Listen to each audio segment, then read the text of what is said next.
Alright guys, welcome to a new video on the channel, and as you can see we have our wonderful deck here that I have assembled for you. First of all, I want to thank you all for reaching 1,000 subscribers. It means a lot to me. It really means a lot to me because I started like with League of Legends and then I swapped over to Yu-Gi-Oh! And if you remember on my channel, the first deck profile that I did was from my lovely burn deck. So I thought, why not go back to the roots and do a little update on that, make it a little bit more meta relevant and a little bit more of a threat. And yeah, let's dive into the deck profile. This is the side deck, we put it to the side. This is the extra deck, we put it to the side too. And then I want to start with the main deck. So as you can already see, by the way, this is an OTK going second build. It doesn't OTK all the time, but you will get the gist really fast when you see the cards.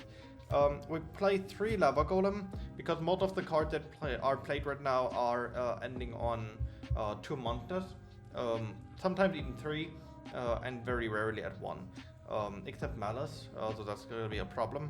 But yeah, Lava Golem is still very insane in this current meta. Because we're going second, we play both Molchamis, Purulia and Fubalos on 3. I feel like, I mean, this is not even a rogue deck, this is just a random deck. So it needs all the support from the broken card that we can have. And then I decided to put in the Kashtira package with Unicorn and Fenrir. Because of the fact that we, as you can see, we play the Flameted Dragon. So if you saw my last video, which you can check out here, I basically played a very different Kashtira version. And I've tried to integrate that in this build too, but obviously with a way smaller Kashtira package. And then we play 2 Wraithheart and 1 Scareclaw, just to have more names, and also Scareclaw out the Chaos Angel that's running around right now. So yeah, that's important too. And then we finish it off with 1 Burst, 1 Theoda. We don't want to brick on these, but we still want to we still need them for the actual plays with the Theodas, and also for the grind game with Burst. So yeah, in case the plan doesn't work out, in case we do not OTK, we still have the insane Kashtira grind game with Burst and also Shangri-La that we have in the extra deck. Then because we need our Kashtira card in order to, you know, fulfill this, we need obviously the Precious Planet together with the Terraforming. And then I put in 2 Talent and 1 Thrust, just a little going second package because we go second, obviously with this deck, as you can tell. From the Chamis and the Lava Golem in the main deck. And then for consistency, Pot of Extravagance, you know that I love these cards in the Kashtira build, and yeah, I love them here too. You just need your card, you need to see your cards. Most of the times, when I test the deck online, most of the time with Talent you also just draw, and it also happens that you literally just thrust for Talent just to draw. Stuff like that comes up. So yeah. And then, because this is a burn deck, we play obviously some trap cards, which is, yeah, 1 Just Desserts, then Ceasefire, which basically do the same thing, except Ceasefire also counts for your own monsters, which is very important. Secret Blood, I cannot tell you guys how funny it is when the detonator pops the Secret Blast, and then you chain it, and then they get damage from the effect, and then they get damage because they destroy it too. It's really funny. And then yeah, Secret Barrel. I think if I did not miscount, it's 41 cards. And yeah, the deck is it's just really funny. It obviously does not work all the time. It's a fun gimmick, but it is funny. And obviously I cannot do a test hand that well. I'll try in a second after I showed the extra deck and the set deck. But yeah, the extra deck is very simple. We play 3 Flare Metal, because Flare Metal is basically our win con together with the other burn card that we have here. And then we obviously try to break up at enemy boards and apart. So we play 3 Dark Arm together with 2 Blaze, just to break apart these boards of like Rythia monsters, of Malice monsters, etc. And then 3 Shang, in case 1 or 2 get banned from the Extravagance, you still have 1 for the grind game, because it is happening pretty often. I would say that you do not OTK straight away.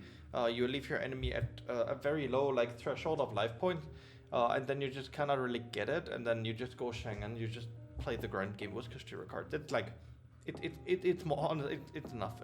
It's enough, honestly. It's really strong. One Typhon, it's really awesome. This card is crazy because you literally can just. You saw the amount of traps that we play. You saw the other cards that we play.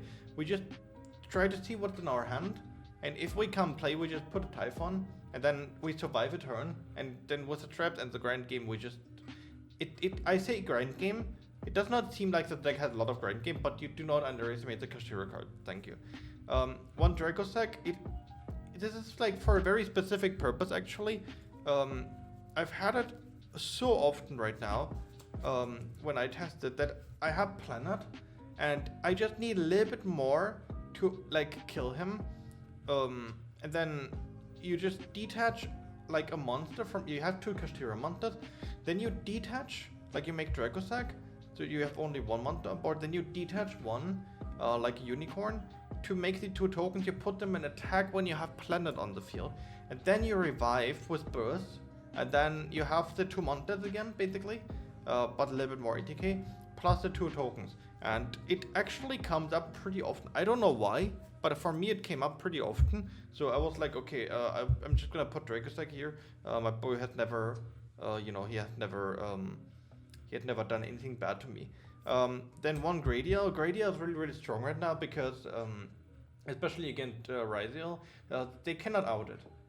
It's light by default, so the detonator cannot out it. So it's really hard for them to actually get around this. Except when they play Fiendsmith cards, then it's pretty easy. But apart from that, it's pretty hard if they play like pure Ryziel or something, or like a variant of Ryziel that does not include like Fiendsmith, or if you cut them off the Fiendsmith stuff with like Unicorn and Fenrir. Remember, you have these 2, right? And then one Big Eye, and just in case you need to steal something and it comes up. Big Eye always comes up. I keep telling people Big Eye comes up, and they're like, no, it cannot, but it does. And yeah, the side deck is literally just some counters. We play 3 Lancea for Malice. Then we play Ultimate Slayer, also for Malice. Actually, no, I don't have a Link Monster. I should put a Link Monster here, so it's good against Malice too. But it's pretty good against Ryziel, and this is why I have it in, because Ryziel is still a hard matchup with the Detonator.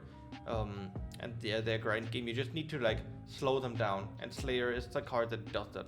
Actually, I should put a Link Monster here, now that I say that. Let me cook. Anyways, the other cards are strictly going first cut because they know that you go second. So I put 3 Iron Thunder. I've taken some inspiration from the Dynamorphia engine, and then yeah, 3 strikes and 3 judgments. Honestly, the going first cut, they do not expect it. They do not expect it, and here's the thing that I need to tell you, which is that's very like important for this deck. These 2 cards, Solemn Judgment and Solemn Strike, they are so strong right now because they negate the summon. What does that mean? It means that they cannot revive it. For example, with Ryziel plug-in, or with like the Malice Trap, they just cannot revive their monster because they have not been properly summoned.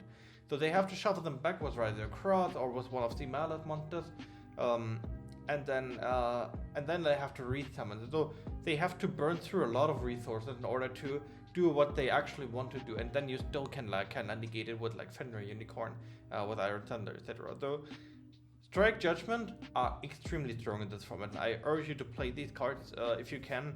But yeah, that's it for the side deck, and I just want to do like one test hand. It's not gonna be that great because yeah, the gimmick about this deck is literally just that it works sometimes and sometimes doesn't.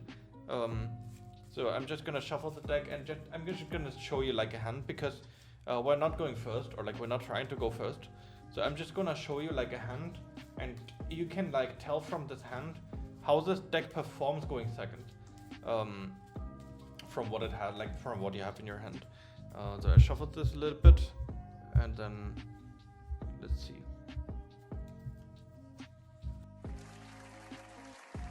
Very unfortunate, like 3 Fuvalos is that's just a shuffle difference. With this, however, we can still play, because Fuvalos will definitely give us at least 1 draw or 2. So I'm just gonna draw. By the way, do not mind the sleeves. So let's just say we get 2 draws of the Fuvalos, and also you can activate another one, so it's not really that bad if you drew like more of these. So actually, let's say the enemy stops at Fiendmiss. The enemy does like the Fiendmiss Requiem. You activate the effect of Requiem in order to special from the deck, and then you chain Fuvalos. So you just get 2 draws, and then he's like, okay, I'm gonna stop here. And then he maybe like does another normal summon or whatever. So this is your hand, and honestly, with this you just get Planet, and you already have the Theosis, so you theoretically could still go through your Unicorn if you want to. You could also get Fenrir. It really depends on like what you want to have in attack position. What it like, we do not have like tools to put stuff back in attack position. So what you can do is you can get Fenrir or Unicorn. Both are valid targets here. I personally would like to have the Fenrir, because with the Fenrir we can Theosis. We can Theosis for Fenrir to special the Unicorn in defense. Then we activate the effect of Unicorn to get the burst. And then we activate the effect of Fenrir to get the Rise Heart. Because we do not care about locks at all. So we special the Rise Heart. We cannot put them in attack position because it can come up that you can go through that. Then you activate the effect of Rise Heart. And then you can, it literally does not matter. You can still banish the Unicorn in order to activate Burst and special back the Unicorn. And then you have the Unicorn attack position too. You see the Kashtira cards are actually really great in this kind of deck.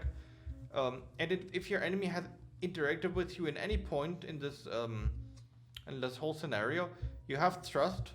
So let's assume that he has like somehow interacted with this board, because most people do.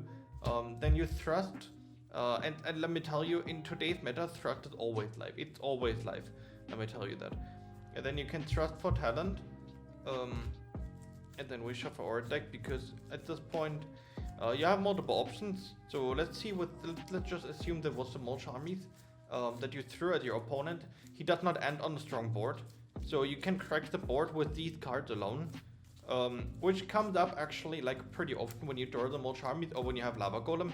You just throw that on your opponent. So you have basically 9 cards that make your opponent go like, ugh, that sucks. And then with this, you can literally just Fenrir, banish Fate down, Unicorn, rip extra deck, kill their monsters, Rise Heart attack directly, for example. Then you go main 2, and you can activate talent just to see what you draw. It's Perulia and another Resource, so this is bad. But okay, you can also look in your enemy's hand. It depends on like, actually with this you probably look in the enemy hand, but it doesn't matter. Now we have this.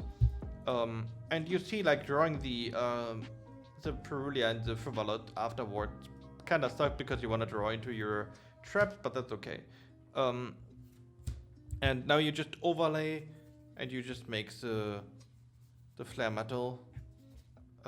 Just as you know from the Kashtira video that I'll be linking on the top right. And then yeah, you just do double flare metal, and then you have like this on your hand. You set this, and the enemy still, he got some damage already. And with Ceasefire, if they ever wanna cook, like, let me tell you, Malice need 3 monsters to do like a Link 3 summon basically. So this is 1, 2, 3, 4, 5. This is already 2,500 damage up like on top of the damage that they already get from Flare Metal. Rythiel usually always go to like 2 monsters, sometimes 3 if they overcook, but they usually should not overcook with this on your board. Then they go like Ice Rythiel, Special X Rythiel, Effect X Rythiel, Search Sword Rythiel, Overlay Detonator or something like that. Which is like a valid thing to do. But then when they have Ice and Axe, you do Ceasefire for 2,000 burn damage. So that is like really strong, and they just cannot. It's hard for them to play through all of that. And even if they kill something like that, like let's just say they get rid of this one, or even if they get rid of both, that's also totally fine if they get rid of both. Then it's your turn, you draw for turn. We would have loved to draw that earlier. And then you just do the Wraith Thought over, you just activate the Wraith Thought. Because we already went through the Theosis, we do not need like the Unicorn right now. So we can just get the Fenrir, and then special Fenrir, and it all starts again. Right? So you special Fenrir, effect Fenrir, you can also get your Scareclaw, because at this point you You have the Theosis in the grave, so you can get the Scarecrow for additional damage and stuff like that. And then with this you can special the Scarecrow by banishing, for example, you banish the Race Heart, and then you activate Burst, special back the Unicorn, and so on and so forth. And so it really, you never really normal summon, so your Lava Golem's always live. In case your entire board gets blown up by something like, how's that card called? Evil Swarm Executor Knight that the Radial package plays right now. You can go into your Molch armies again, and afterwards you just draw into your traps basically, and like right now we don't. But you get what I mean. Like you have 12 traps in your deck.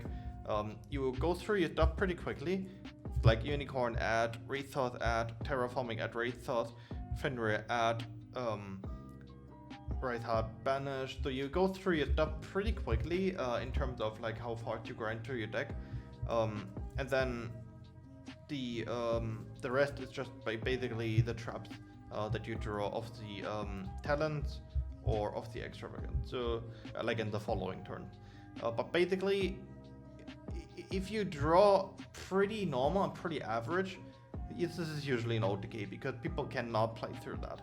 And as you could see, the board that you can create are pretty strong. Obviously because of the Molch armies and stuff like that. And I'm sorry for the different sleeves here.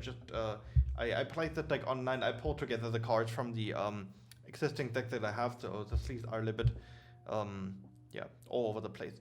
But yeah, I think I didn't want to show more than that because like this is really great. I could also show going first hand, but I don't think it's necessary because you already saw from the profile what it's about. But yeah, thank you for watching. I hope you enjoyed this kind of video. It's really fun to play this. I urge you to try this, especially right now when Malice and Raytheon are these strong decks in the meta that are being played in your local, in tournaments, etc. It's just a really fun thing to do because people do not expect what the fuck you're doing here. But yeah, thank you for watching and have a great day. Goodbye.